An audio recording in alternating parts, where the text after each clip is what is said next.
Magandang araw mga bata! Ako nga pala si Teacher Pauline R. Gonzalez, Kinder Teacher ng Ginting Elementary School.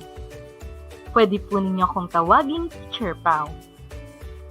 Ngayong araw, pag-aaralan po natin ang mga bahagi ng orasan. Upang simulan ang ating pag-aaral, atin po munang alamin ang ibig sabihin ng orasan. Ang orasan ay gamit na nagpapakita o nagsasabi ng oras.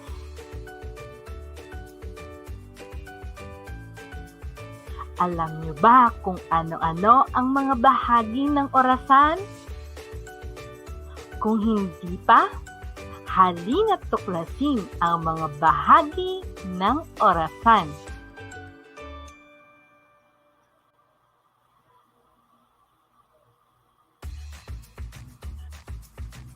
Mga bahagi ng orasan. Unang bahagi, mga bilang. Ito ay ang mga numero na nagsasaad ng oras, minuto, at segundo.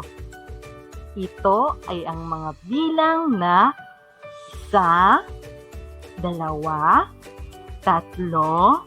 5, 6, 7, 8, 9, 10,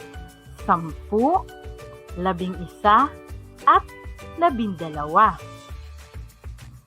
Mga bilang.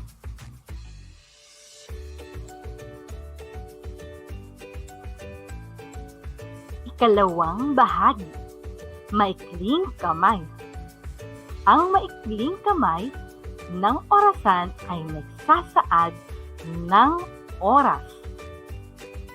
Maikling kamay. Mahabang kamay. Ang mahabang kamay naman sa orasan ay nagsasaad ng minuto. Mahabang kamay. At ang huling bahagi, ang manipis na kamay. Ang manipis na kamay sa orasan ay karaniwan kulay pula. Ito ay nagsasaad ng segundo.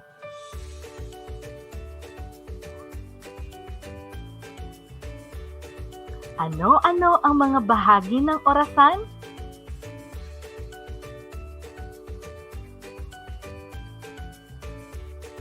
Mga bahagi ng orasan.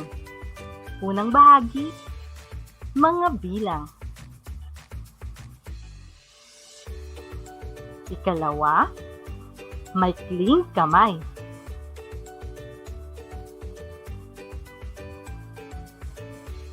Ikatlo, mahabang kamay. At ang panghuli, manipis na kamay. Mayroon po tayong 4 na bahagi ng orasan.